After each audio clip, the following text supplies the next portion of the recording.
programang ito ay rated SPG. Striktong patnubay at gabay ng magulang ang kailangan. Maaaring may masiselang tema, lengguwahe, karahasan, sexual, horror o droga na hindi angkop sa mga bata.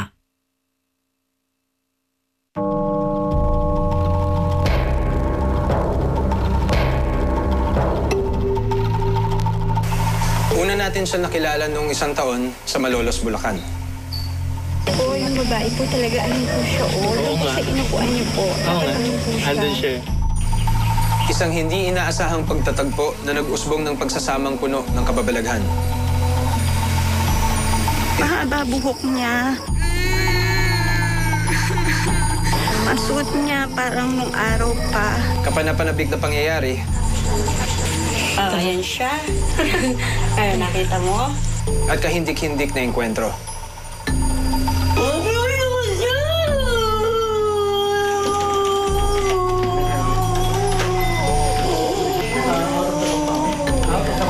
May mga pagkakataong siya'y nahihilo, Salbay ka. naduduwal,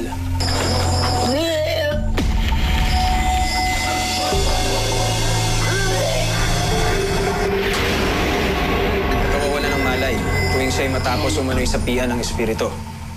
Yung kandila daw. Nasa kandila ang daw. Sino ba mabahing ito na tila nagtataglay ng kakaibang kakayahan? Sino nga ba? Si Ana de la Cruz. Ako si Ryan Eigenman. Buksan ng mga mata, talasan ng pandinig, palawakin ang isip. Dahil ang mundo ay nababalot ng misteryo.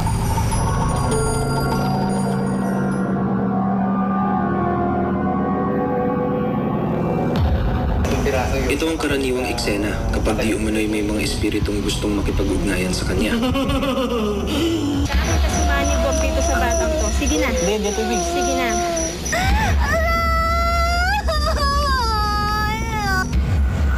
At dahil bukas daw ang kanyang third eye, naging tulay rin siya para makausap ang mga pumanaw ng mga mahal sa buhay.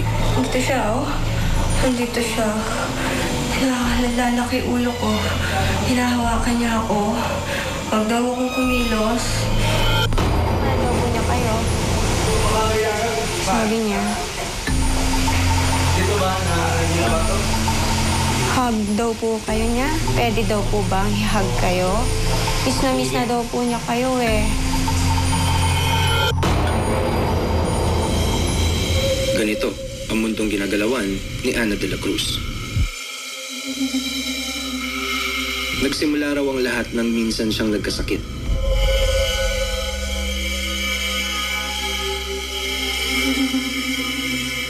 Nawala na ng malay na sinabing, napatay na ako.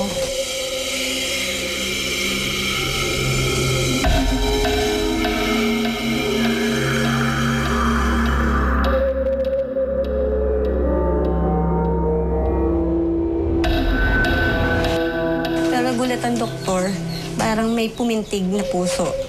Tapos sabi, buhay pa. Tubig! Tubig!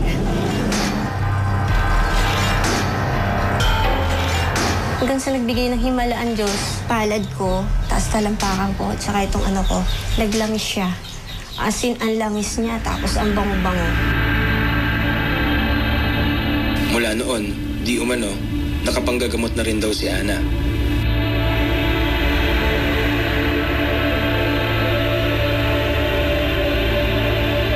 Decide ako na, sige nga, may gamot nga ako para ka ako hindi ano.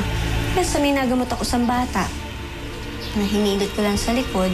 Hanggang sa, ayun, nagdire-diretso na yung punta sa bahay. Kung sino-sino na yung pumunta. Pero meron din umanong tumutulong sa kanya upang magawa ang mga ito.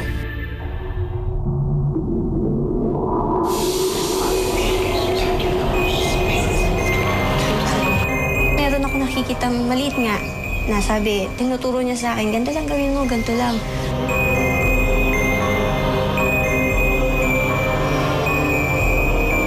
Tapos merong babaeng maputi na ang ganda-ganda niya, hindi ko alam kung sino siya, kung si Mama Mary. Sabi niya, anak, ganito lang gawin mo, ganito lang. Sinusunod ko na yung sabi nila, pag oras na hinipo ko, dire-diretso nakakaramdam sila ng ginhawa.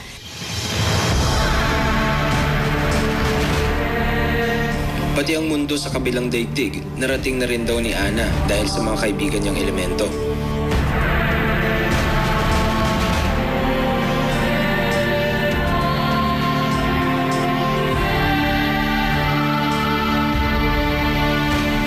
Yung lambana, talagang kaibigan ko yon. Tapos yung duwende, kaibigan ko rin yun. May pangalan kasi siya, si Rikiti. Kulay green ang suot niya, lalaki siya. Ang lugar nila, ang ganda, para asin ang palasyong ang ganda. Tapos pagpasok mo doon, hile-hilera na yung mga duwende. May sa isang bakante, may duwinding, tinatawag yung duwinding itim. Hiwalay. Sa isang lugar, yung mababait. Sa isang lugar, nandun sila. Dahil dun sa lugar nila, madilim, hindi malinis, magulo. Isa rin sa mga lumapit kay Ana si Mang Sifronio na di umano'y kinulam dahil sa inggit. Namagay itong binti ko. Tapos sinalinan ako ng dugo. Kasi ang nangyari sa akin, hindi pa nila ako ginagamot. Sumuha ako ng dugo, napakarami. Talagang siguro ka ako kung may TB, sumuka patay eh. Dinala nga nila ako sa doktor. Sinalinan ako ng dugo. Awan Diyos naman, gumaling ako doon. Nakarecover ako. Pero mula noon, yun na nga. Namimigat ang mga binti ko at hita. Nahihirapan akong lumakad. Dahil sa pangyayaring iyon, naisipan niyang magpagamot kay Ana.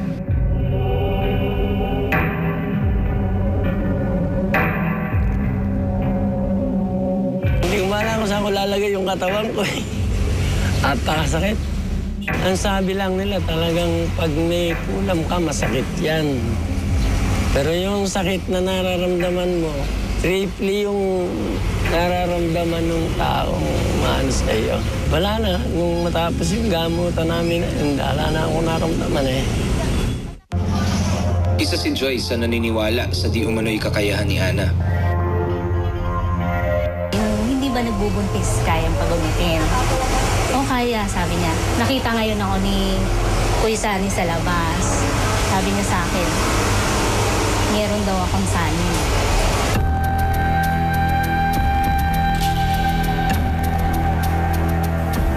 Hinilot niya ako ng pataas. Doon niya nalaman na may isang lalaking maitim, mataas, na ang sabi, hindi ako magkakaanak kung hindi sa kanya. Donde. Tapos nag-start na ako noon na magpaalaga sa kanya. At di umano, nagbunga raw ang matagal na nilang hinihiling. 11 years, di kami nagkakakita. 38 years old na ako ngayon. Bali, nagkaroon ako ng injection. Yung husband ko, naggamot din. Kumbaga, kaming dalawa naggamot. Wala naman nangyari. So, bumalik ako kay ate. Nagpaalaga na ako sa kanya.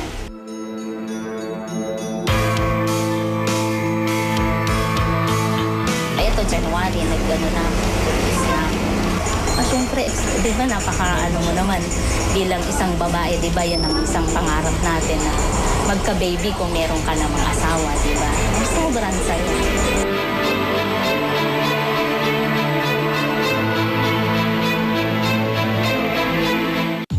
Madalas nagtutugma ang mga nakikita at nararamdaman ni Ana, resident psychic ng misteryo. Sa mga testimonya ng mga nakasaksi sa mga di maipaliwanag na pangyayari. Hindi mo malaman kung ano sila eh, oh. May lakad ng lakad yung sa gawin doon. Matanda lalaki, nandito siya. Minsan may time na naglalakad siya papunta rito. Minsan lumalakbay siya sa may sala, minsan umakad sa taas. Kahit daw yung mga hindi niya kilala, nababasa raw niya ang pagkatao ng mga ito. Tingnan lang ka ako, tas sa mata, basa ko na ako. Wala ka nang maililihim sa akin. Kung ikaw ba'y susubukan mo lang ba ako? Or kung magpapagamot ka ba talaga? Si Noli Enero, video editor, nagulat sa mga sinabi ni Ana nang minsan niya itong makausap. Medyo na-intriga ako. Sabi ko, Ana, ano bang meron sa bahay namin? bakit ganon? Dati naman hindi ganon. Tapos sabi niya, ang bahay mo nasa second floor, tapos studio type. Tapos sa baba nyo, may nakatira doon sa gilid ng sarili nyong hagdanan. Dinefine niya yung location ng bahay namin. Hindi ko siya kilala. Tapos, yun, medyo kinilabutan ako noon. Medyo, iba to ah. Nakapagtataka rin daw na alam ni Ana ang ilang detalye tungkol sa kanyang bahay at pamilya. Nung sinabi niya sa akin yung mga bagay na yun, yung sa bahay, yung sa personality ko, sa mga anak ko, sa asawa ko, tingin ko meron talagang psychic ability si Ana. Hindi kami magkakilala personally. Para i-define niya yung location ng bahay ko, di ba? Anong meron siya na nawala yung pangkaraniwang tao, di ba? Si Andrew naman, lumapit kay Ana para ikonsulta kung talaga bang sinasapian ng masamang espiritu ang kanyang girlfriend. Nagulat din ako na yung problem ko na sa akin, pinapasan ko lahat. May time na nawawala na ako ng pag-asa. Pero yung sabi niya, tutulungan niya ako na magamot yung girlfriend ko na matapos na yun. May suspecha rin daw si Ana kung bakit sinasapian di umano ang girlfriend ni Andrew. May natutuwa sa kanya. Kasi yung girlfriend mo may time na suplada, may time na masungit. Hindi rin iba sa kanyang gumawa sa kanya. Suplado lang siya, masungit. Oo, ang sungit niya super. May time naman okay siya, kalog, pero pag dumating yung kanyang kaingan, yung kasupladahan niya at kasungitan niya, wala ka. Hindi pwede yung mabait siya, hindi. Tama yung lahat na sinabi niya. Mabait siya minsan, tapos suplada, masungit. May time na ganun. Mahipo lang, mahawakan ko lang siya. Malalaman natin kung ano ba talaga nangyari, bakit ba ganoon. Ang doktor sasabihin may ano dito may tama sa utak pero yung may katawan hindi Kasi habang dinadala mo sa doktor ang isang tao, natutuwa yung gumagawa niyan, lalo siya pinanghihina. Kinabukasan, sinamahan ni Andrew si Ana sa ospital kung saan nakakonfine ang kanyang kasintahan upang makita at kausapin ang umunoy sumasapi rito.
Pinakita ko yung toothstick ko na to, nagulat siya kasi takot siya na bakit ano ba yan, ano ba to.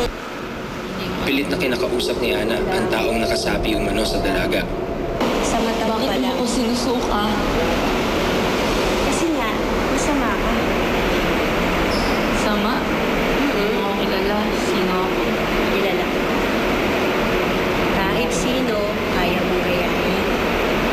Kahit sino, kaya mong lukuhin. Kahit sino, kaya mong gagawin.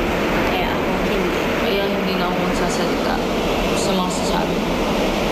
Sige. Pero dapat lang, manahimik ka. Tahimik naman ako. Pero hindi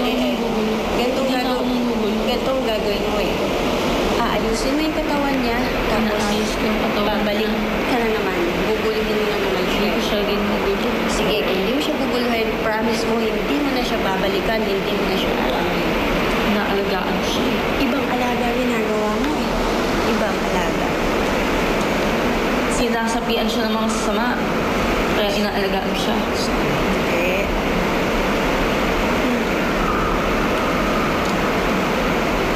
Hindi siya sinasabihan ng masamang ginugulo mo yung isip niya Ginugulo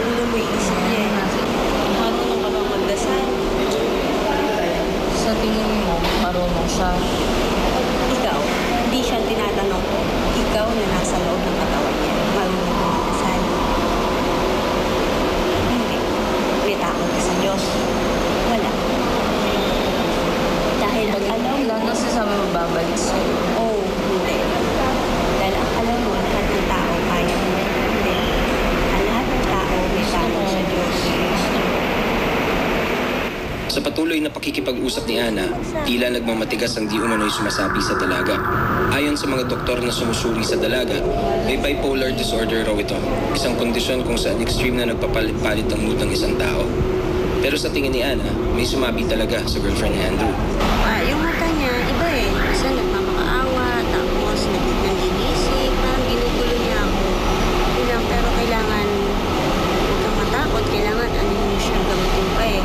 Hindi ka lang totally mahipo, baka magwala. Gulong ang ginamit sa kanya, parang inuutusan siya, guluhin ang isip niya pag may kausap, magmakaawa ka, kuwari. Parang pinokontrol yung utak niya. Sa kasalukuyan, mananatili muna ang kasintahan ni Andrew dito sa ospital habang inoobserbahan pa ito ng mga doktor. Habang si Andrew, gagawin daw niya ang lahat para lamang bumalik sa dating katinuan ng minamahal kahit pa dumulog siya sa mga psychic, katulad ni Ana.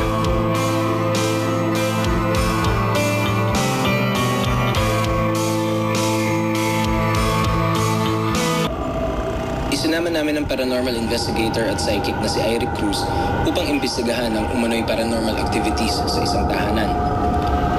Siya rin ang makakatulong natin sa pagsusuring gagawin sa kakayahan ni Ana. Sa ancestral house na ito sa Santolan, Pasig, naglilibot si Eric.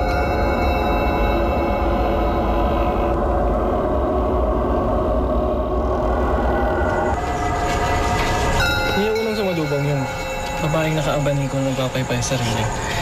Medyo naka-gown. And then, small people.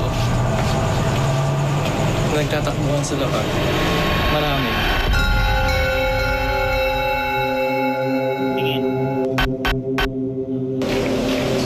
Yung rocking chair, I was reading everything from the perspective ng taong mahilig ang mabudo. So basically, mga masasayang sigawan galing sa balcony papunta sa baba, walang masasamang bagay. Magtugma kaya ang mga nakita at naramdaman ni Eric sa psychic readings ni Ana? Bago ibahagi ni Ana ang mga nakita niya sa kanyang pagre-remote viewing, pumayag siyang kabitan ng polygraph machine para scientificong makita kung nagsasabi ba talaga siya ng totoo. Sa tulong ng Truth Verifier Systems Incorporated, mamomonitor ang anumang pagbabago sa blood pressure, pulso at skin conductivity ni Ana. Pagdating sa taas, may nakita na ako doon, isang matandang babae, saka isang bata. Yung bata pumupunta dito sa baba, nilalakad siya. Isa-isang idinitalyo ni Ana ang kanyang mga nakita habang nag-iimbestiga ang mystery team. Ang dami eh. Yung matanda, saka yung bata, at saka yung lalaking pugot ang ulo. Nandun siya sa taas.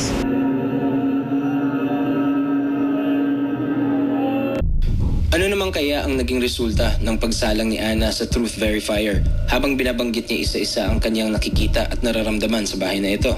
So far, yung nakita naman natin dito is truthful naman si Miss Ana.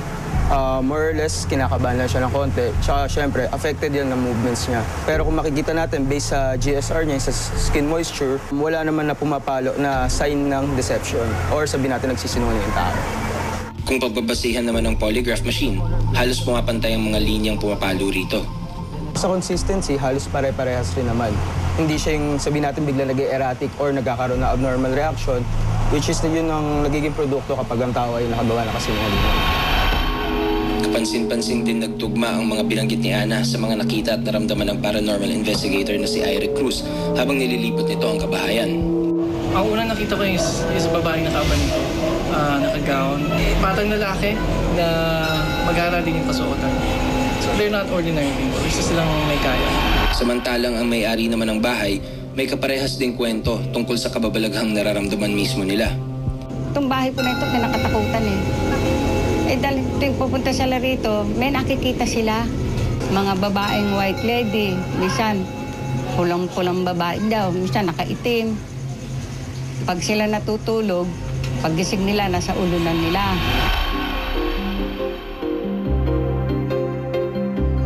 Kung pagbabasehan umano ang Biblia, noon pa man, meron nang maituturing ng mga psychic. Si Moises mismo, no? Si Moises mismo na alagad ng Diyos, ang kanilang power nasa Diyos. May mga taong binigyan ng ganitong power, pero kadalasan, pag hindi sila taong simbahan, hindi nila sabanggitin na galing sa Diyos. Pero yung mga alagad ng Diyos, tuwing maranasan nila itong power, lagi lang bagitin na ito'y galing sa Diyos. So, laging purihin ninyo ang Diyos dahil kayo ay nabibiyayaan nito.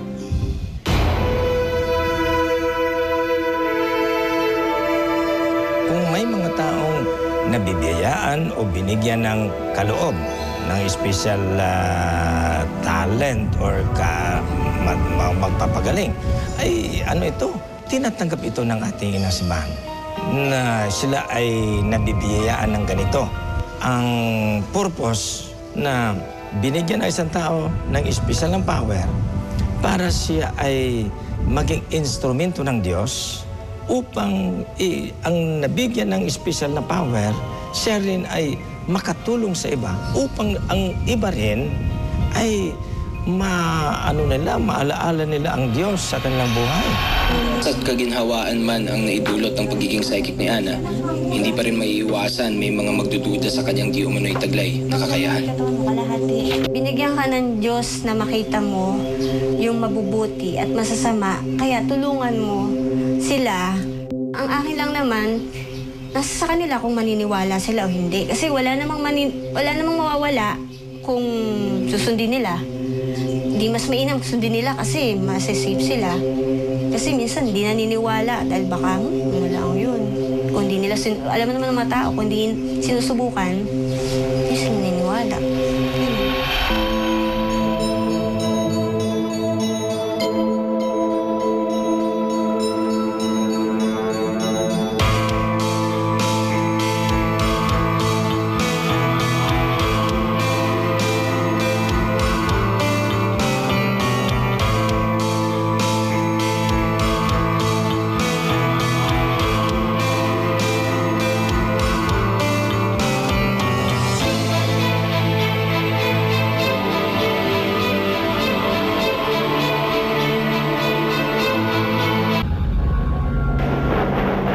Bata pa lang tayo, ay namulat na tayo sa mga kwento tungkol sa mga engkanto at engkantada. Kung minsan, ginagamit pa silang panakot ng ating mga magulang para wag tayo maggala sa gabi at magliwaliw sa mga lugar na hindi pamilyar. Pero marami rin tayong naririnig at napapanood na kwento tungkol sa mga binibiyayaan at inaalagaan nilang kinagigiliwan nilang mga tao. Pero sa kaso ng magkapatid na sila Rolando at Sinon, walang panama ang banta ng ating mga magulang at walang happy ending sa buhay na piling ng mga engkanto. Ako si Ryan Eigenman. Buksan ang mga mata. Talasan ang pandinig. Palawakin ang isip. Dahil ang mundo ay nababalot ng misteryo.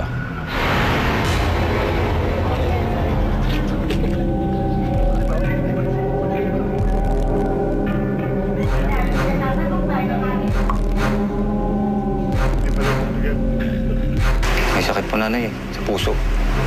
Naglahi na po nila yun eh. Bata pa yung nanay, mga siguro mga 30.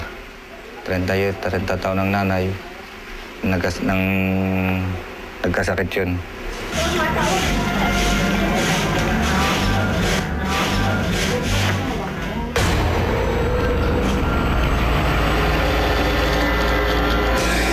Sa atake po, sa loob po na isang linggo, hindi lang po 4. Araw-araw po yun sa kanya. Paniwala ng pamilya Peñaranda na may engkantong nagbabantay raw sa kanilang ina. Kaya kahit may sakit ito sa puso, tila dinudugtungan ang buhay nito.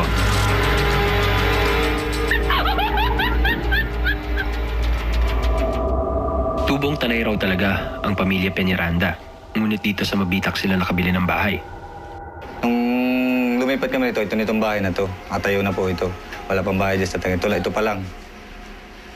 Tagal na rin ito. Ilang taon na rin kami rito. Mabali 22 years na akong nakatira dito kami. Pero ang bahay na kanilang nabili, tila meron na raw ibang nakatira. Hindi pala namin alam. Itong bahay pa lang ito. Meron palang taong nagbabantay. Yun na yun. Ito nga yung bata rito, nakikita simula sa bunso hanggang sa panganay, nakikita lahat yun. Yung naglalakad na bata.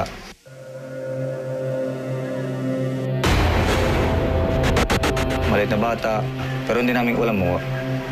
Wala siyang buho ko lang. Nakita mo kanya. Tapos mahaba. Naka-uniform siya. Huli na nang malaman nila na minalas daw pala ang orihinal na may-ari ng bahay. Ngayon, ang pamilya na nga ni Zenon ang tila nakasalaraw ng kamalasang dala ng bahay. Ay, napakahirap ng buhay dito.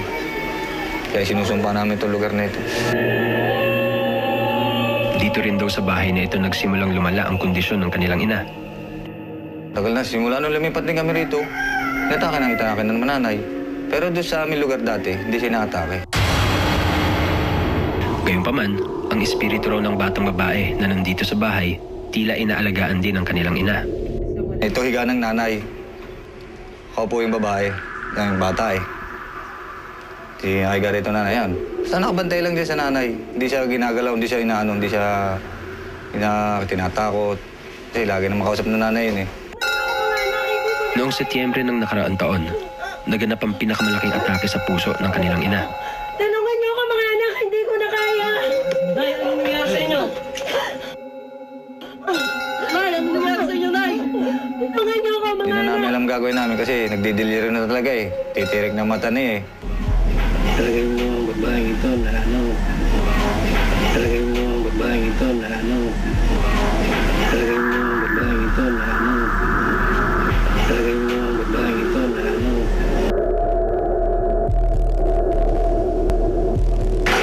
Siya aking tinawas. Tapos, nung maluto yung tawas, may lumabas na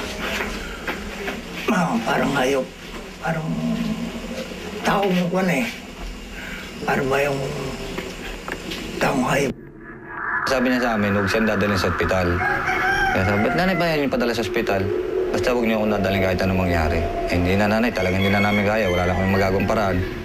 Idadalhin na namin kayo. 8 days, itong kami sa hospital. Yun, inumuwi na kami. Umuwi kami ngayon dito. Malakas pang nanay.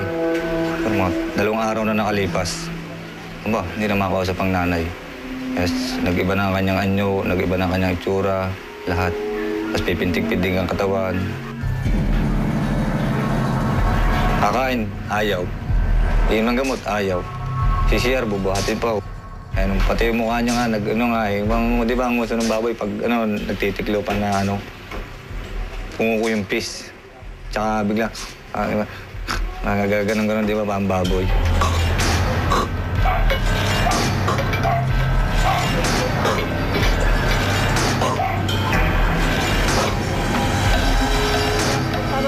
Ang punong mangga sa kanilang bakuran, may kakaibang residente rin daw. Di umano, naistorbo raw ito nang minsan nagkainuman ang barkada ni Zenon. Kaya niyo ako eh. Hindi. Pare, walang ganun. Eh, sigawan. Ay, nagalit ngayon nagbabantay ng bahay tsaka ng puno ng mangga sa amin. Eh ngayon, hindi ko naman alam na yung pala ay nakatayo na pala. Saglit lang. Ikukulin lang ako, pare. Okay. Sige, pare. Balik ka kagad, pare. Oh, sige. Hintay ka namin, ha?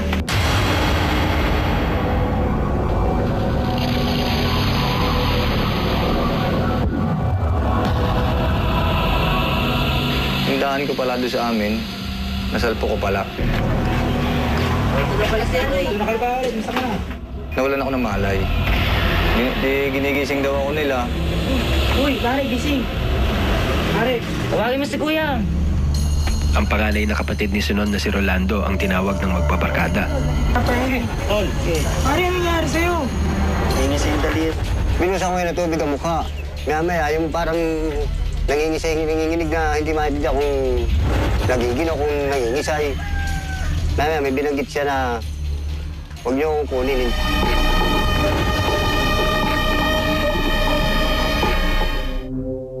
Sinundo muli nila ang albularyo na siya rin gumamot sa kanilang ina.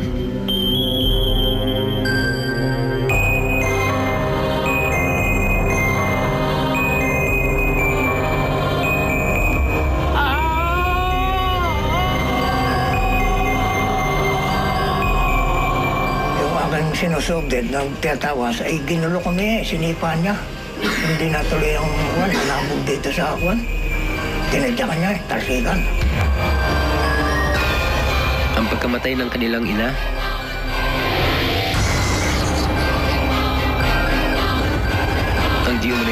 engkantong namiminsala sa kanilang pamilya. Ang mga di pangkaraniwang kasama raw nila sa kanilang tahanan. Lahat daw ng kamalasang ito, dulot ng nabili nilang bahay.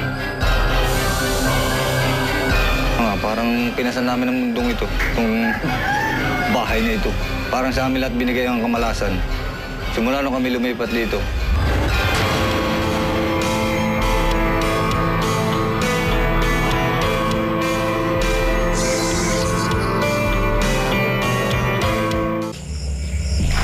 Dito sa Mabitak, Laguna, binisita ng paranormal experts ang tahanan ng mga Peñaranda.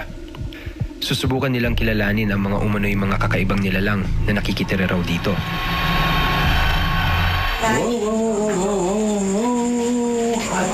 Cold spot, cold spot.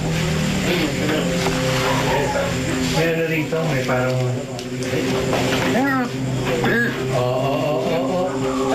Mabatukan na kita sa anan. Gamit ang psychic ability na kung tawagin ay retrocognition, pinakiramdaman ni Eric ang mga nakalipas na pangyayari sa loob ng tahanan. Ano? Hindi tao. Ano? Alam mo, first nasalta ako rito, bigla na lang dumula sa tita kung may namatay. Kung may pinatay.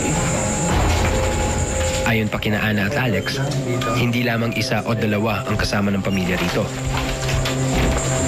May iba klase sila, Kuya Alex. Halo-halo.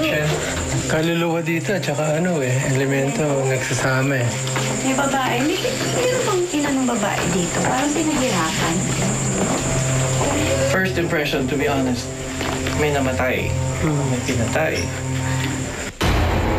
Ang banyo na naging hideout ni Sinon nang minsan sinapian daw siya, kumpirmadong may iba raw na nagmamayari. Ang lugar nito dati may puno. Parang may puso. Na may pulso siya. Hindi puno. Puno. Puno. Na may puso, na may lupang anong ganyan dito. Hindi ko alam kung puno ng mangga yun. Basta may puno dito. Kasakop niyo na ito. May batang babae dyan. Andyan siya sa sulok. Oh, batang babae lang. Wala lang. Type lang niya dito. Pa-joke na pero... Oh, ganun lang. Type lang niya dyan. Ayon pa kay Ana, may nais daw iparating ang batang babae. Tila pahiwatig daw ito ng kanyang sinapit sa nakalipas na buhay. Hindi ko alam kung nilubog siya sa tubig. Ingin siya ganyan. Ingin siya hanggang dito buhok niya. Ganyan siya. Takot siya sa mga lalaki.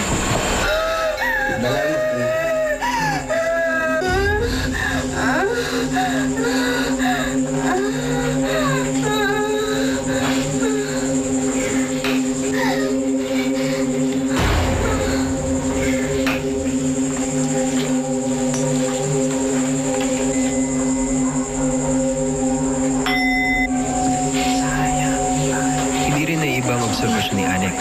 Kaluluwang may unfinished business daw ang batang babaeng ito. Paano tulong? Yung bata, hihingi siya ng tulong. Hindi pa siya natatahimik. Buhay pa ba yung masama sa kanya? Basta buhay pa. Pero yung dalawa, lalo. Anong taon niya na? Anong taon nangyari na? Matagal na. Gano'ng matagal na? Matagal na. Maganda babae nakikita mo? Oo, nandito siya. Mabait siya na. Mabait. Matawag ng babae yun, Kaguriti yan eh. Namatay siya sa sakit. Ngunit hindi lang ang batang babae ang tila may gusto raw iparating. Muling sinapian si Ana at binigkas ang mensaheng ito. Ano ginagawa mo dito? Ha? Ginagawa mo?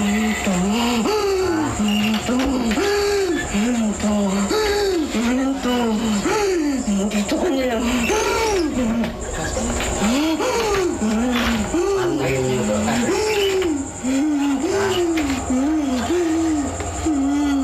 Sabihin mo, paano siya?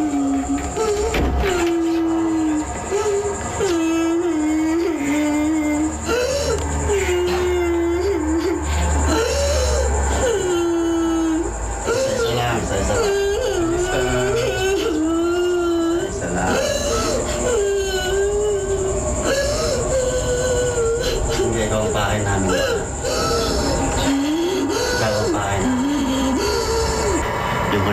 Yung huli sa yan. Tikba lang yan. Yung huli sa man. Kanina to. Talaga na to. Nung araw, ito puno. Puno. Ito. Puno dito. Puno. Maraming puno dito. Sabit ng bahay. Puno kayo. Ayan yung puno. Ito mo. Ayan ang puno na may-ari ng bahay na ito. Hawak-hawak mo. Huwag yan ang galawin. Yan ang galawin. Umiiyak sila. Ayaw nila sa bahay na to. Hindi naman doon yan sinasadya ko nakakas. Ano sila sa tao dito? Nauna sila dito eh. Yun lang.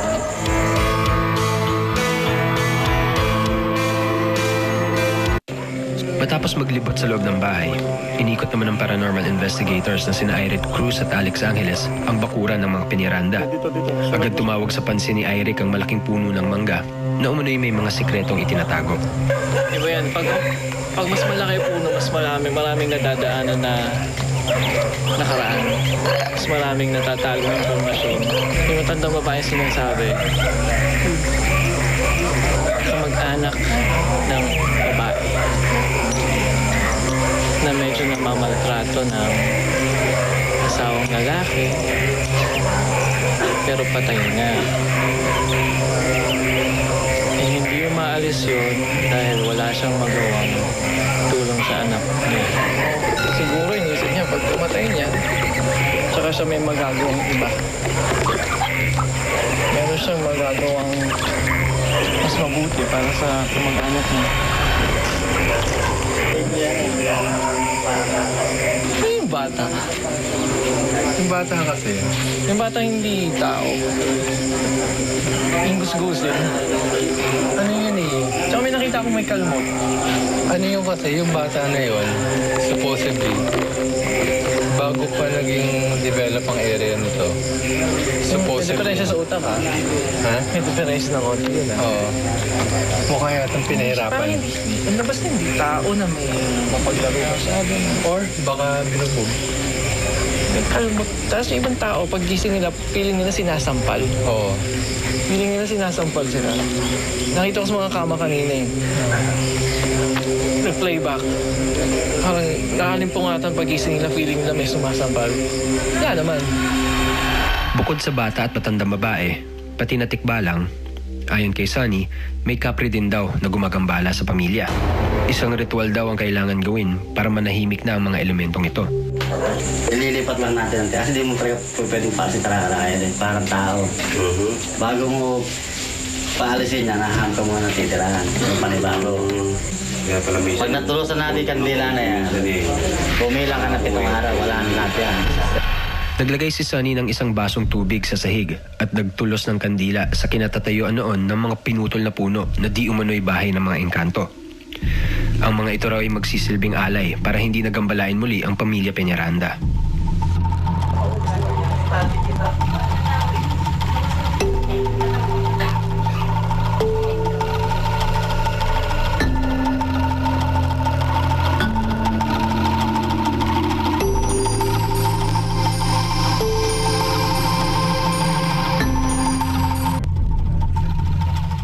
Ang pag-alay ng isang basong tubig at pagtulos ng kandila ang di umano'y epektibong paraan para patahimikin ang mga nagagambalang engkanto. Pero ang magkapatid na Randy at Sinon, di pa rin daw tuluyang matahimik.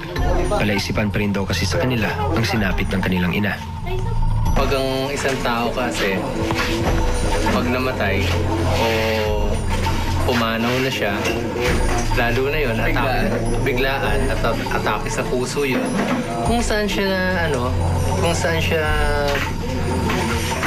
sinamaan, naranasan, nananatili pa rin siya.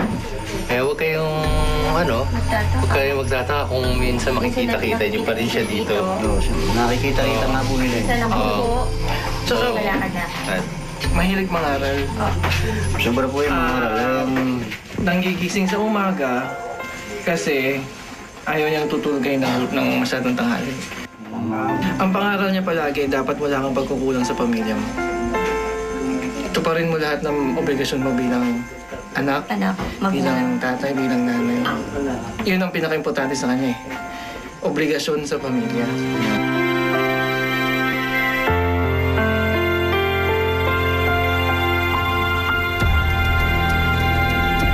Sa paniniwala ni Sinon at Randy, ang paglipat nila sa kasalukuyang bahay ang nagpalala sa kondisyon ng kanilang ina. Hiningan namin ang opinyon ng cardiologist na si Dr. Benjamin Mandutak ukol dito. Posible mangyari yun, no? Kasi maaaring nagkataon lang, no? Pagkalipat ng nilang pasyente at saka yung pamilya na doon, mas madalas ang atake. Pwedeng dahil nagkukulang sa gamot, o kaya napapagod, hindi nagpapacheck up. And besides, meron na kasing sakit sa puso ang mami nila. So, the chances of parang recurrent or repeated attacks is really very high. Tungkol naman sa kakaibang ikinikilos ng kanilang ina matapos itong lumabas ng ospital, sinabi ng doktor na hindi yun parusa ng engkantong nagalit dahil nagpagamot siya sa ospital, kundi sintomas na apektado na rin ang ibang bahagi ng kanyang katawan dahil sa sakit. Sa tingin ko yung tumutulo ang laway at saka yung gumagawa ng sound, mukhang naapektuhan ng central nerve, yung sa brain. Kasi yan ang nagkocontrol ng mga tulo ng laway. Yung mga sounds na ginagawa niya yan, involuntary, hindi niya control yan. Hinanap ng Mysterio Team ang dating may-ari ng bahay sa Mabitac, Laguna para mabigyang linaw ang di umano'y mga kababalaghang nangyayari sa iniwan nitong tirahan. Sa aming pagtatanong-tanong, natuntun namin sila sa Caloocan. Kwento sa amin ni Ariel, taong 1987 daw nilang naibenta ang bahay sa pamilya ni Sinon. Ang nag-udyok daw sa kanila para ibenta ang ari-arian, kakulangang pinansyal. Itinanggi rin nilang may pinutol silang puno doon. Higit sa lahat, kahit kailan din daw, wala silang nakakakilabot na karanasan sa dati nilang bahay. Wala, hindi kami naniniwala na ganun. Kasi since doon talaga kami, doon kami pinanganak. So wala kaming naramdaman na may nagpaparandam sa amin. Mga kapre o engkanto, wala. Kahit sabi mo magparandam ng kaluskos, wala kami naririnig doon eh. Okay naman yung pamumuhay namin doon. Para sa mga tulad natin, nagmamasid na nakikinig lamang sa buhay at kwento nila Rolando at Sinon, marahil ay hindi sapat at hindi kapanipaniwala ang mga itinuturo nilang dahilan sa pagpanaw ng kanilang magulang. Ngunit dahil hindi tayo ang nakaranas ng kanilang pinagdaanan, wala tayong karapatan na sila'y hindi paniwalaan at husgahan. Ang mas mabuti nating gawin ay sila'y tulungan at ipagdasal para matapos na ang kanilang kahirapan at malampasan ang pagsubok ng kinabukasan. Usap ni Ana, tila nagmamatigas ang di umano'y sumasapi sa dalaga. Ayon sa mga doktor na sumusuri sa dalaga, may bipolar disorder raw ito. Isang kondisyon kung saan extreme na nagpapalit-palit ang mood ng isang tao. Pero sa tingin ni Ana, may sumabi talaga sa girlfriend ni Andrew. Yung mata niya, iba eh. Kasi nagmamakaawa, tapos nanginisip, parang ginugulo niya ako. Pero kailangan huwag kang matakot, kailangan ano siya, gamutin pa eh. Hindi ko lang totally mahipo, baka magwala. Gulong ang ginamit sa kanya, parang inuutusan siya, guluhin ang isip niya pag may kausap, magmakaawa pa, warig. Parang pinokontrol yung utak niya. Sa kasalukuyan, mananatili muna ang kasintahan ni Andrew dito sa ospital habang inoobserbahan pa ito ng mga doktor. Habang si Andrew, gagawin daw niya ang lahat para lamang bumalik sa dating katinuan ng minamahal kahit pa dumulog siya sa mga psychic na tulad ni Hannah.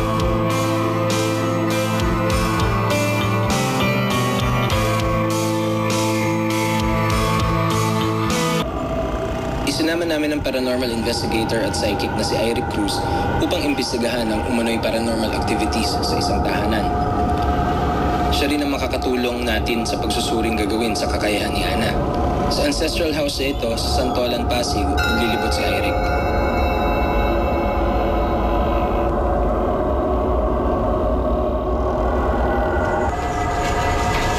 Yung unang sumalubong yung babaeng nakaabani kung nagpapaypay sa sarili. Medyo naka-gown. And then, small people. Nagtatakbuhan sa labas. Marami.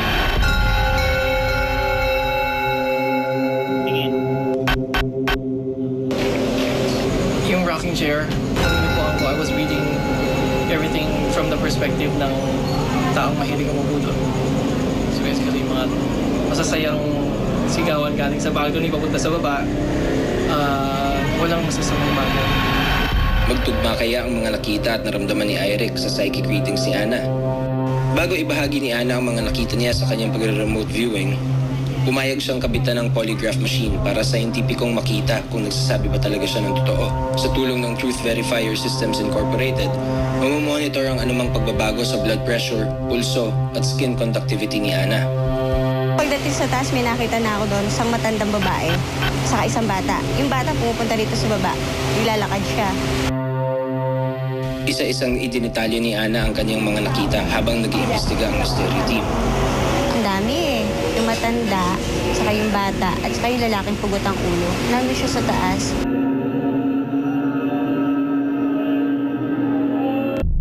Ano naman kaya ang naging resulta ng pagsalang ni Ana sa Truth Verifier habang binabanggit niya isa-isa ang kanyang nakikita at nararamdaman sa bahay na ito? So far, yung nakita naman natin dito is truthful naman si Miss Ana. More or less, kinakabahan lang siya ng konti. Tsaka, syempre, affected yan ng movements niya. Pero kung makikita natin, based sa GSR niya, sa skin moisture, wala naman na pumapalo na sign ng deception or sabihin natin nagsisinungaling yung tao. Kung pagbabasihan naman ng polygraph machine, halos pumapantay ang mga linyang pumapalo rito.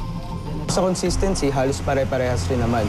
Hindi siya yung sabihin natin bigla nag-erratic or nagkakaroon na abnormal reaction, which is yun ang nagiging produkto kapag ang tao ay nakagawa na kasinungalingan. Kapansin-pansin din nagtugma ang mga binanggit ni Ana sa mga nakita at naramdaman ng paranormal investigator na si Eric Cruz habang nililibot nito ang kabahayan. Ang unang nakita ko is babaeng nakabanito, nakagown. Batang lalaki na mag-aaral din yung kasuotan. So they're not ordinary people, isa silang may kaya. Samantalang ang may-ari naman ng bahay, may kaparehas ding kwento tungkol sa kababalaghang nararamdaman mismo nila. Itong bahay po na ito, pinakatakutan eh. Dahil tuwing pupunta sila rito, may nakikita sila. Mga babaeng white lady, minsan pulang-pulang babae daw, minsan nakaitim. Pag sila natutulog, paggising nila, nasa ulunan nila.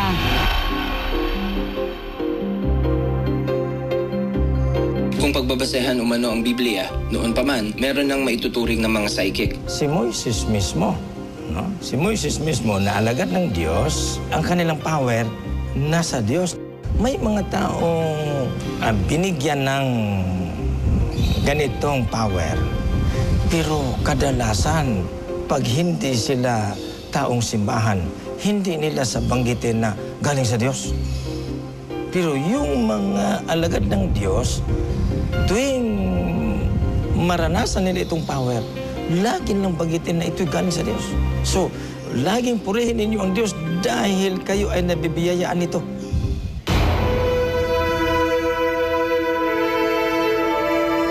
Kung may mga taong nabibiyayaan o binigyan ng kaloob, ng special talent or magpapagaling, ay ano ito? Tinatanggap ito ng ating inang simbahan na sila ay nabibiyayaan ng ganito. Ang purpose na binigyan ng isang tao ng espesyal ng power para siya ay maging instrumento ng Diyos upang ang nabigyan ng espesyal na power, siya rin ay makatulong sa iba upang ang iba rin ay maalaala nila ang Diyos sa kanilang buhay. At kaginhawaan man ang naidulot ng pagiging psychic ni Ana, hindi pa rin maiiwasan may mga magdududa sa kanyang di umano'y taglay na kakayahan. Binigyan ka ng Diyos na makita mo yung mabubuti at masasama, kaya tulungan mo sila. Ang akin lang naman, nasa sa kanila kung maniniwala sila o hindi. Kasi wala namang mawawala kung susundin nila. Hindi mas mainam sundin nila kasi masasave sila. Kasi minsan hindi naniniwala dahil baka ano lang yun. Kung hindi nila, alam mo naman ng mga tao, kung hindi sinusubukan, hindi sila naniniwala.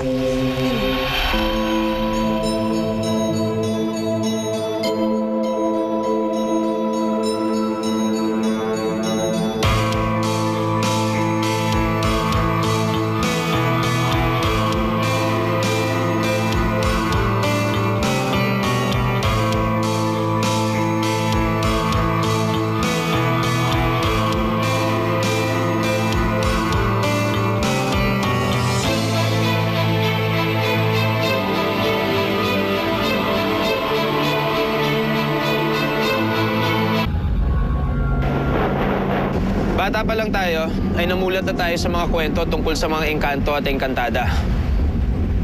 Kung minsan, ginagamit pa silang panakot ng ating mga magulang para wag tayo maggala sa gabi at magliwaliw sa mga lugar na hindi pamilyar. Pero marami rin tayong naririnig at napapanood na kwento tungkol sa mga binibiyayaan at inaalagaan nilang kinagigiliwan nilang mga tao. Pero sa kaso ng magkapatid na sila Rolando at Sinon, walang panama ang banta ng ating mga magulang at walang happy ending sa buhay na piling ng mga engkanto. Ako si Ryan Eigenman. Buksan ang mga Tita ng paranormal experts ang tahanan ng mga Peñaranda. Susubukan nilang kilalanin ang mga umano'y mga kakaibang nilalang na nakikitira raw dito.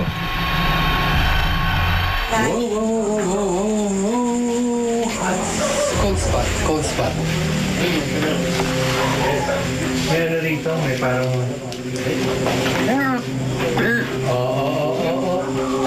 Mabatukan na kita sa anan. Gamit ang psychic ability na kung tawagin ay retrocognition, pinakiramdaman ni Eric ang mga nakalipas na pangyayari sa loob ng tahanan. Ano? Hindi tao. Ano? Alam mo, first nasalta ako rito, bigla na lang dumula sa tila kung may namatay. Kung may pinatay. Ayon pa kina Ana at Alex, hindi lamang isa o dalawa ang kasama ng pamilya rito. May iba klase sila, Kuya Alex. Halo-halo. Kaluluwa dito, tsaka elemento, nagsasama eh. May babae. Meron bang ilan ng babae dito? Parang pinaghirapan.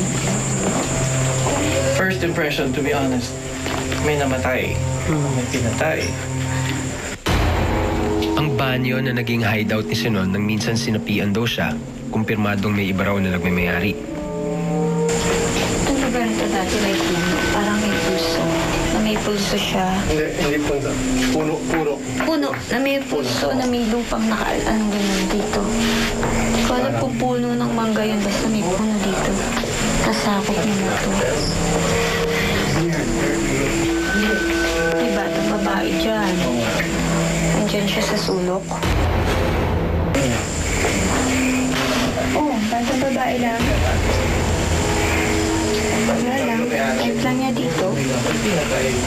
Pa-joke na pero... Oh, ganun lang. Type lang niya dyan. Ayon pa kay Ana, may nais daw iparating ang batang babae. Tila pahiwatig daw ito ng kanyang sinapit sa nakalipas na buhay. Hindi ko alam kung nilaglag siya sa tubig. Ininig siya ganyan. Inigihaw siya hanggang dito buhok niya. Ganyan siya. Takot siya sa mga lalaki.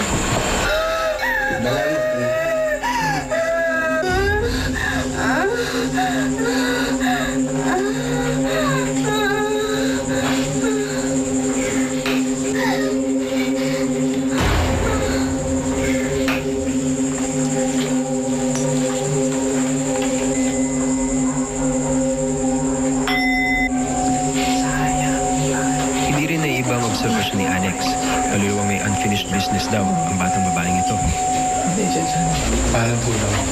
Yung bata, hihingi siya ng tulong. Hindi pa siya natatahimik. Buhay pa ba yung masama sa kanya? Nasa buhay pa. Pero yung dalawa, wala. Anong taon niya na? Anong taon nangyari na? Matagal na.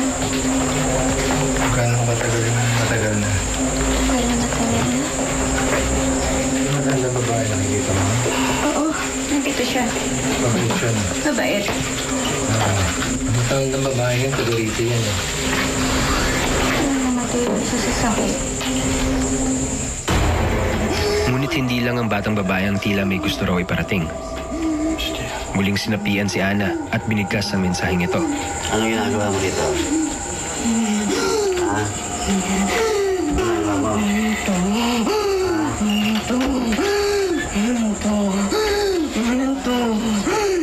Dito ka na lang.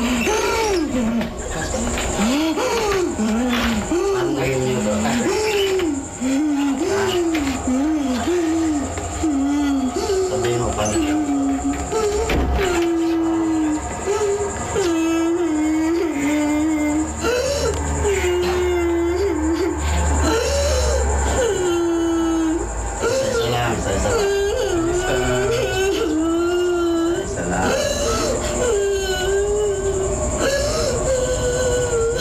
Ikaw ang bahay namin.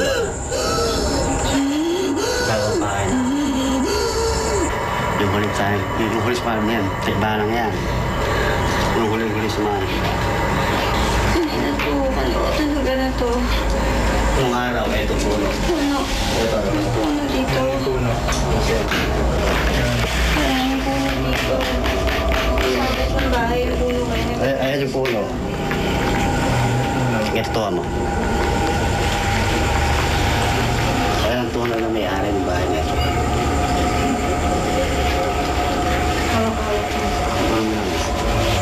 Huwag yan ang galawin. Yan ang galawin. Umiiyak sila. Ayaw nila umalis sa bahay na to. Hindi naman doon nila sinasadya kung nakapos.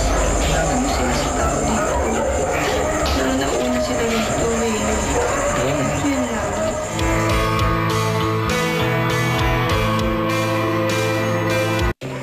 Matapos maglibot sa loob ng bahay, inikot naman ng paranormal investigators na sina Irene Cruz at Alex Angeles ang bakuran ng mga piniranda.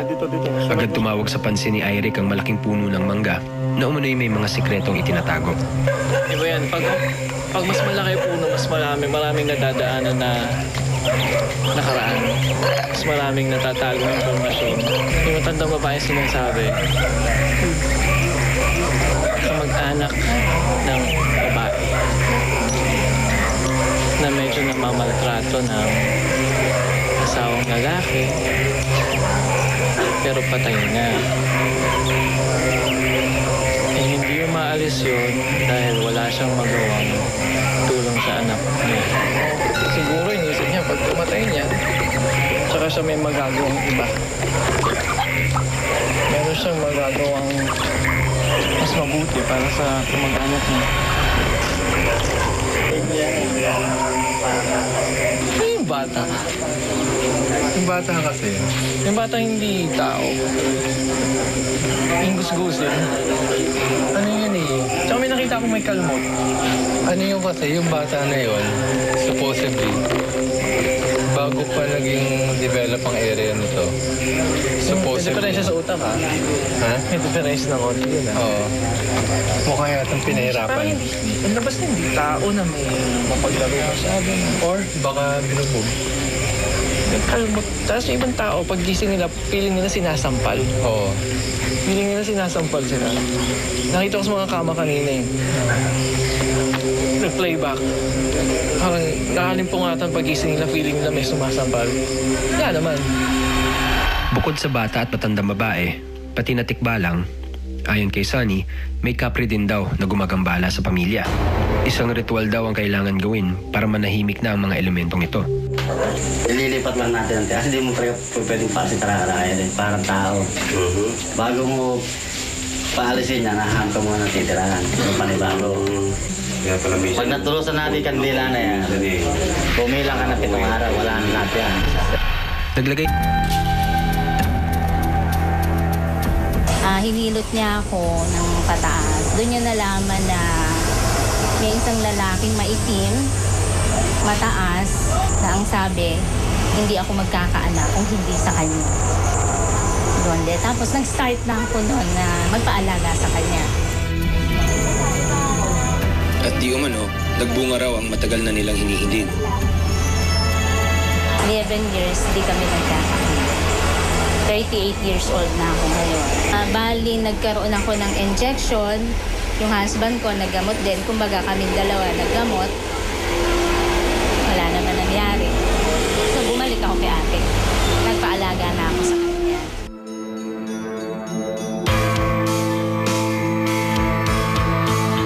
Ay, ito, January, nagano na ako. Siyempre, di ba, napaka-ano mo naman, bilang isang babae, di ba, yan ang isang pangarap natin na magka-baby kung meron ka namang asawa, di ba? Sobrang saya.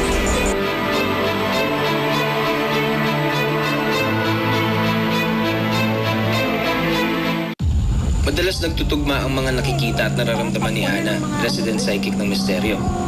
Sa mga testimonya ng mga nakasaksi sa mga di maipaliwanag na pangyayari. Hindi mo malaman kung ano sila yun. Nilakad ng lakad yung sa gawin doon. Matanda lalaki, nandito siya. Minsan may time na naglalakad siya papunta rito. Minsan lumalakbay siya sa may sala, minsan umakad sa taas. Kahit daw yung mga hindi niya kilala, nababasa raw niya ang pagkatao ng mga ito. Tingnan lang ka ako, tas sa mata, basta ko na ako. Wala ka nang maililihim sa akin. Kung ikaw ba'y susubukan mo lang ba ako, or kung magpapagamot ka ba talaga? Si Nolly Enero, video editor, nagulat sa mga sinabi ni Ana nang minsan niya itong makausap. Medyo na-intriga ako. Sabi ko, Ana, ano bang meron sa bahay namin? Bakit ganon? Dati naman hindi ganon. Tapos sabi niya, ang bahay mo nasa second floor, tapos studio type. Tapos sa baba nyo, may nakatira doon sa gilid ng sarili niyong hagdanan. Dinefine niya yung location ng bahay namin. Hindi ko siya kilala.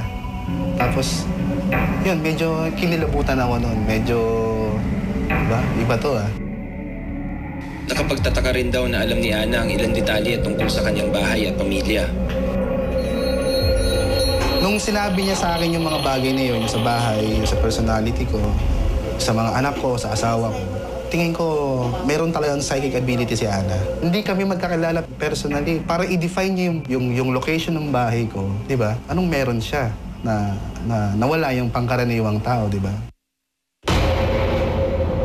Si Andrew naman, lumapit kay Ana para ikonsulta kung talaga bang sinasapian ng masamang espiritu ang kanyang girlfriend. Nagulat din ako na yung problem ko na sa akin, pinapasan ko lahat. May time na nawawala na ako ng pag-asa. Pero yung sabi niya, tutulungan niya ako na magamot yung girlfriend ko na matapos na yun. May suspecha rin daw si Ana kung bakit sinasapian di umano ang girlfriend ni Andrew. May natutuwa sa kanya. Kasi yung girlfriend mo may time na suplada, may time na masungit. Hindi rin iba sa kanyang gumawa sa kanya. Suplado lang siya, masungit. Oo, ang sungit niya super.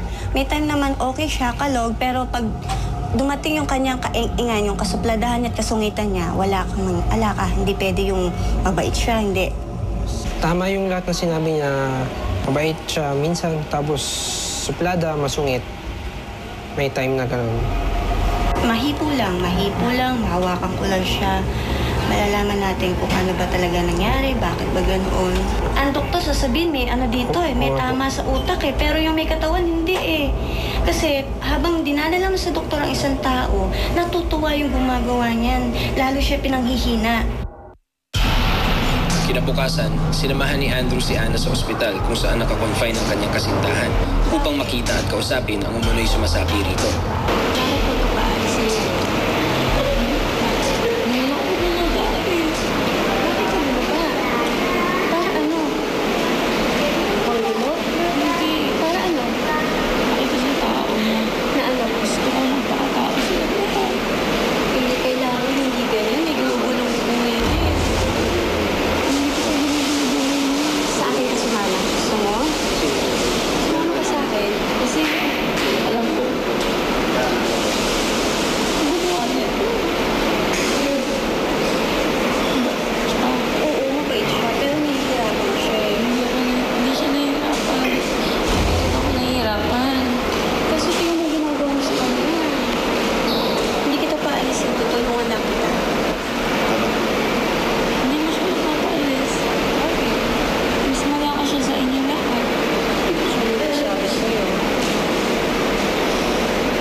Pinakita ko yung toothstick ko na to, nagulat siya kasi takot siya na bakit ano ba yan, ano ba to. Pilit na kinakausap ni Ana ang taong nakasapi umano sa dalaga. Sa mata mo pala. Bakit mo ako sinusuka? Kasi nga, masama ka. Sama? Hindi mo ako kilala. Sino ako? Kilala ko. Kahit sino, kaya mong gayahin.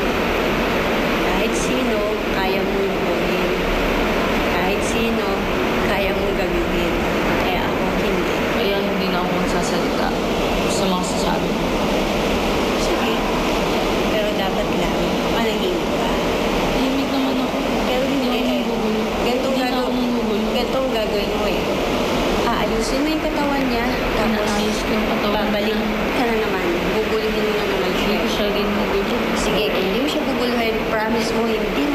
balikan, hindi mo na siya alam. Naalagaan siya. Ibang alaga ginagawa mo eh. Ibang alaga. Sinasapian siya ng mga sasama. Kaya inaalagaan siya. Hindi.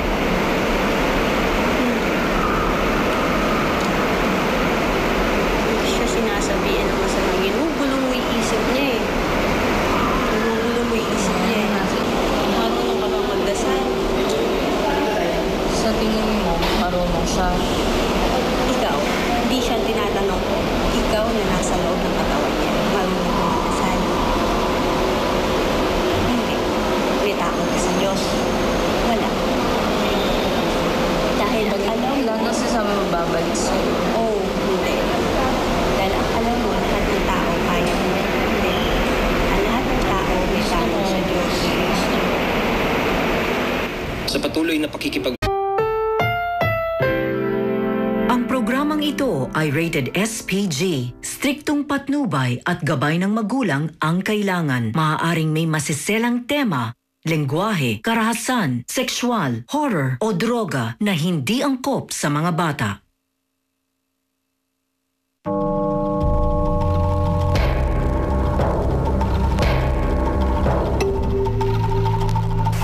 Una natin siya nakilala noong 1 taon sa Malolos, Bulacan. Oo, yung babae po talaga, alam po siya. Oo nga. Sa inupuan niyo po. Oo nga. Andun siya. Isang hindi inaasahang pagtatagpo na nag-usbong ng pagsasamang puno ng kababalaghan. Mahaba buhok niya. Ang suot niya parang nung araw pa. Kapanapanabik na pangyayari. Ayan siya. Ano, nakita mo? At kahindik-hindik na enkwentro.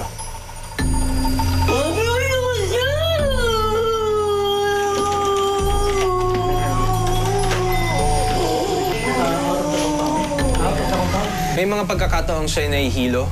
Sandali ka. Naduduwal.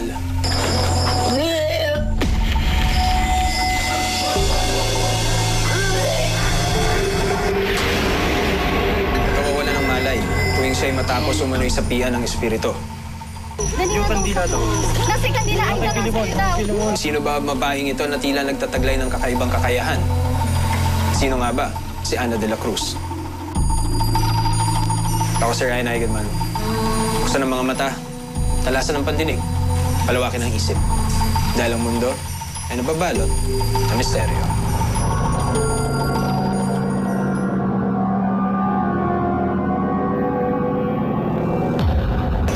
Ito ang karaniwang eksena kapag di umano'y may mga espiritong gustong makipag-ugnayan sa kanya. Kasamahan niyo po dito sa batang to. Sige na. Hindi, tubig. Sige na.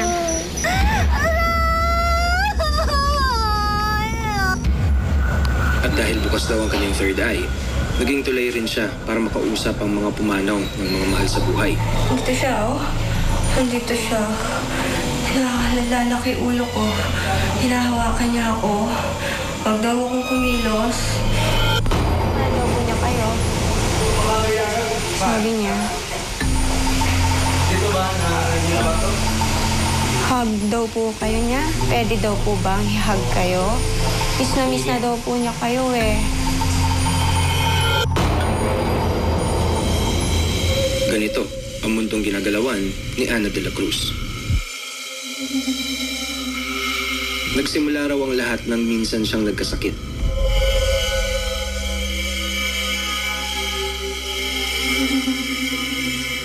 Nawala na ng malay na sinabing, ala, napatay na ako.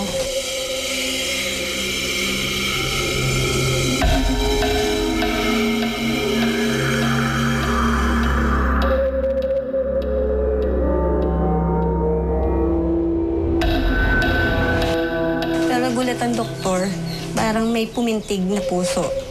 Tapos sabi, buhay pa. Tubig! Tubig!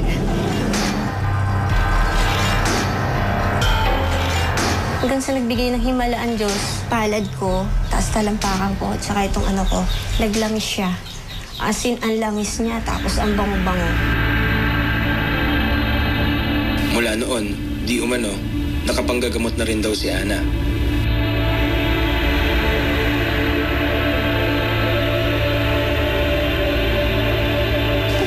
ko na, sige nga, nagamot nga ako para ka ako hindi ano. Kasi may nagamot ako sa bata. Hinilot ko lang sa likod. Hanggang sa, ayun, nagdire-diretso na yung punta sa bahay, kung sino-sino na yung pumunta.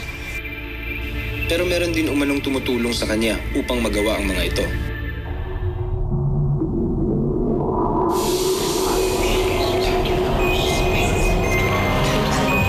Meron ako nakikita maliit nga na sabi, tinuturo niya sa akin, ganito lang gawin mo, ganito lang.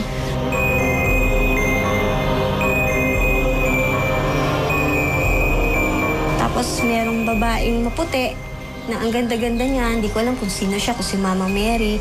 Sabi niya, anak, ganito lang gawin mo, ganito lang. Sinusunod ko lang yung sabi nila. Pag oras na hinipo ko, dire-diretso nakakaramdam sila ng ginhawa.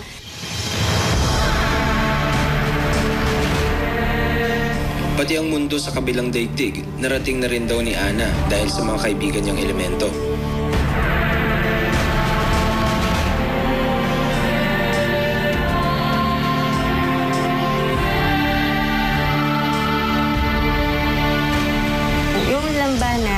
Talagang kaibigan ko yon. Tapos yung duwende, kaibigan ko rin yun. May pangalan kasi siya, si Rikiti. Kulay green ang suot niya, lalaki siya. Ang lugar nila, ang ganda para asin ang palasyong ang ganda. Tapos pagpasok mo doon, hile-hilera na yung mga duwende. May sa isang bakante, may duwinding, tinatawag yung duwinding itim. Hiwalay. Sa isang lugar, yung mababait. Sa isang lugar, nandun sila. Dahil doon sa lugar nila, madilim, hindi malinis, magulo. Isa rin sa mga lumapit kay Ana si Mang Sifronio na di umano'y kinulam dahil sa inggit. Namagay itong binti ko. Tapos, sinalinan ako ng dugo. Kasi ang nangyari sa akin, hindi pa nila ako ginagamot. Sumuha ako ng dugo, napakarami.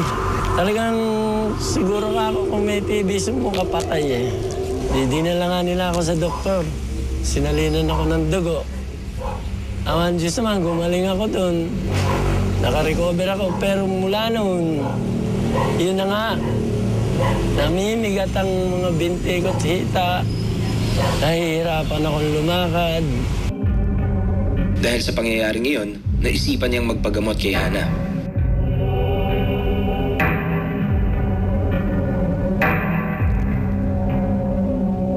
Hindi ko malam kung saan ko lalagay yung katawan ko eh.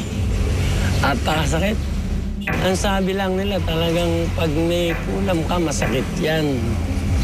Pero yung sakit na nararamdaman mo, triple yung nararamdaman ng taong maano sa iyo. Wala na. Nung matapos yung gamutan namin, wala na akong naramdaman eh. Isa si Joyce na naniniwala sa di umano'y kakayahan ni Ana. Yung hindi ba nagbubuntis kayang pagamitin? O kaya, sabi niya. Nakita ngayon ako ni Kuya Sani sa labas. Sabi niya sa akin, meron daw akong sani. Mata. Talasan ng pandinig.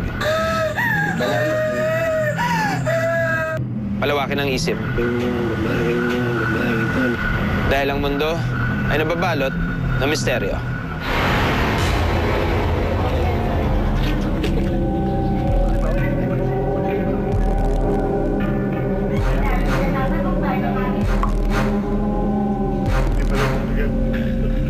May sakit po nanay sa puso. Naglahi na po nila yun eh. Bata pa yung nanay, mga siguro mga 30 taon ng nanay. Nagkasakit yun.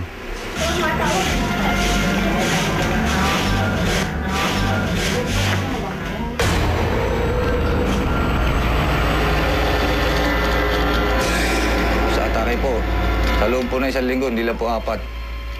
Araw-araw po yun sa kanya. Paniwala ng pamilya Peñaranda na may engkantong nagbabantay raw sa kanilang ina. Kaya kahit may sakit ito sa puso, tila dinutugtungan ang buhay nito.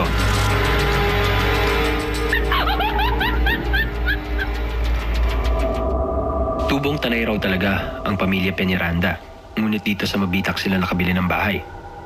Nung lumipat kami rito, ito nitong bahay na to. Nakatayo na po ito. Wala pang bahay dyan sa taga. Ito pa lang. Tagal na rin ito. Ilang taon na rin kami rito. Bali 22 years na akong nakatira dito kami. Pero ang bahay na kanilang nabili, tila meron na raw ibang nakatira. Hindi pala namin alam, itong bahay pa lang ito, meron palang taong nagbabantay. Yun na yun. Ito nga yung bata rito, nakikita rin simula sa bunso hanggang sa panganay, nakikita lahat yun. Yung naglalakad na bata.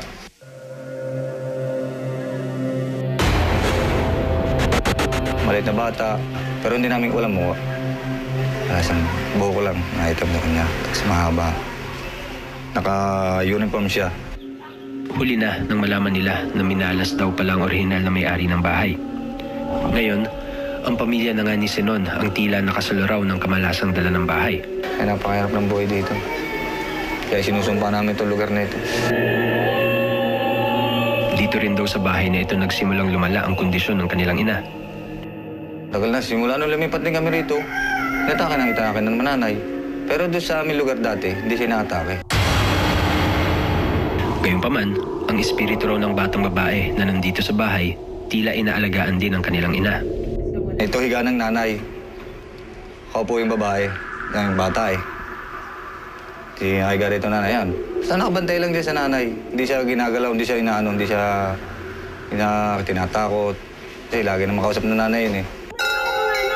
Noong Setyembre ng nakaraang taon, naganap ang pinakamalaking atake sa puso ng kanilang ina. Tanungan niyo ako mga anak, hindi ko na kaya. Nay, anong nangyari sa inyo? Nay, anong nangyari sa inyo, Nay? Tanungan niyo ako mga anak. Hindi na namin alam gagawin namin kasi nagdidelirio na talaga eh. Titirik ng mata niya eh. Talagay mo ang babaeng ito na ano. Talagay mo ang babaeng ito na ano. Talagay mo ang babaeng ito na ano. Talagay mo ang babaeng ito na ano.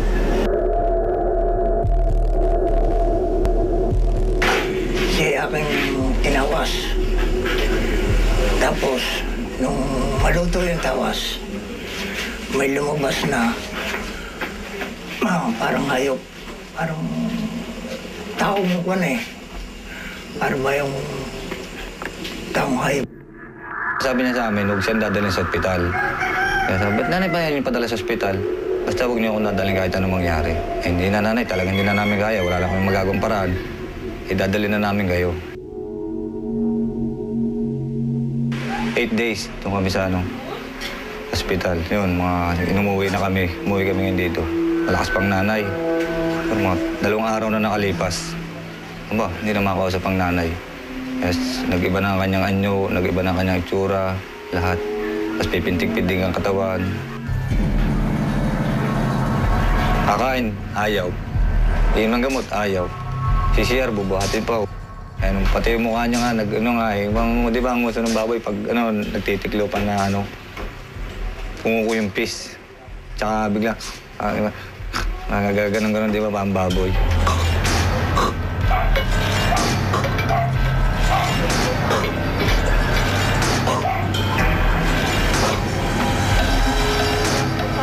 Ang punong mangga sa kanilang bakuran, may kakaibang residente rin daw. Di umano, naistorbo raw ito nang minsan nagkainuman ang barkada ni Sinon. Kaya niyo ako eh.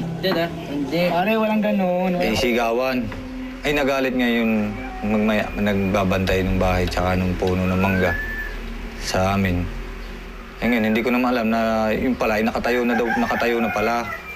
Saglit lang, ikukulin lang ako pare. Okay. Sige pare, balik ka kagad pare. Sige. Hintay ka namin ha.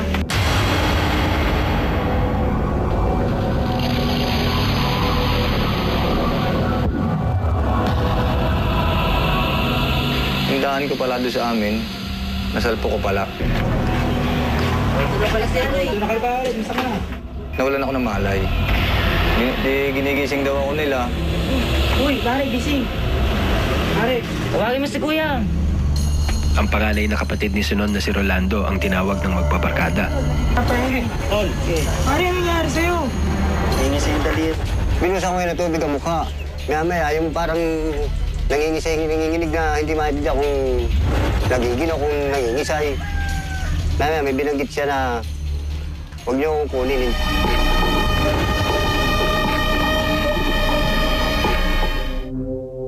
Sinundo muli nila ang albularyo na siya rin gumamot sa kanilang ina.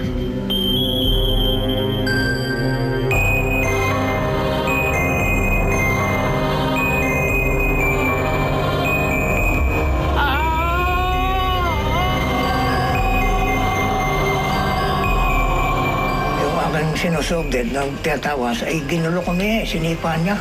Hindi natuloy ang nabog dito sa akwan. Tinadyakan niya, tarsikan.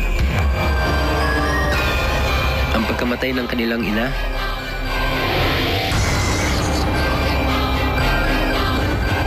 ang di umano'y mga engkantong namiminsala sa kanilang pamilya. Ang mga di pangkaraniwang kasama raw nila sa kanilang tahanan. Lahat daw ng kamalasang ito, dulot ng nabili nilang bahay. Parang pinasan namin ng mundong ito, itong bahay na ito. Parang sa amin lahat binigay ang kamalasan. Simula nung kami lumipat dito.